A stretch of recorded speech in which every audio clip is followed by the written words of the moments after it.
All right, so Sam Altman says people are starting to talk like AI, making some human interactions feel very fake. Check this out.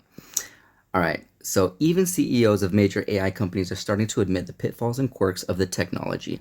OpenAI CEO Sam Altman on Monday says he had the strangest experience reading a Reddit thread about Codex, his company's new agent tool for developers. I assume it's all fake bots, even though in this case, I know Codex growth is really strong and the trend here is real, Altman wrote in a post on X. The Reddit thread Altman references is overly positive about OpenAI's Codex and even dishes on Anthropic's Claude Code. I think there are a bunch of things going on here, Altman continued. Real people have picked up quirks of LLM speak.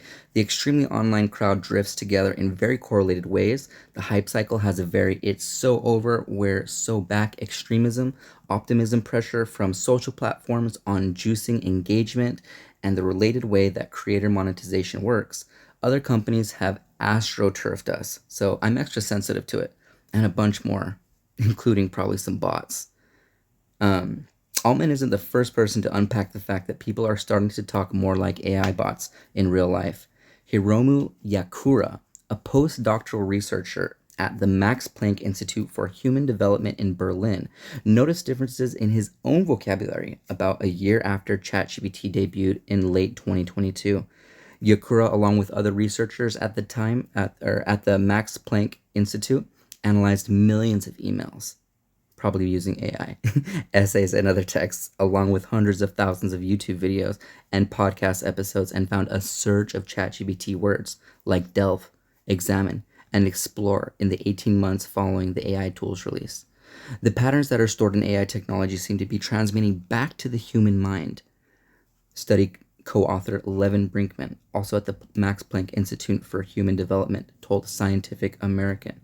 Another study at the University of California, Berkeley, found ChatGPT responses reinforce dialect discrimination. In other words, ChatGPT favors standard American English, which can frustrate non-American users. That underlines the notion ChatGPT has a standard way of responding to users, which in turn influences the way they write and speak. The net effect is somehow AI Twitter slash AI Reddit feels very fake. In a way, it really didn't a year or two ago, Alman said. Vaikuntan Rajartan, man, there are some names in this one. A nerve surgeon and UNESCO chair partner, claimed in a LinkedIn article, however, he's been working to reverse engineer ChatGPT to actually sound like him.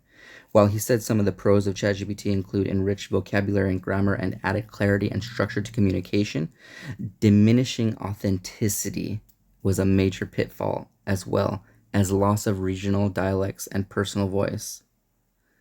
Through carefully crafted prompts and iterative refinement, I've tuned it to reflect my tone, my vocabulary, my way of thinking, Rajartman wrote. When I use it now, whether it's to draft newsletters, brainstorm, or write academic pieces, it often sounds eerily familiar because it sounds like me. Still, other executives and billionaires have taken notice of some of the oddities and pitfalls of AI, even if they're overly relatively. Man, this is impossible. Have you guys seen how many ads constantly bombard me while I'm trying to read? Like, that's not a good experience at all. That is disrupting my brain. Look at this on the bottom. Like, I know that they like you have to make money to these companies, right? But um this is just, what kind of crazy world do we live in? Like, I'm talking to my phone, recording myself, and then I'm gonna post this on the internet, and somebody might see this.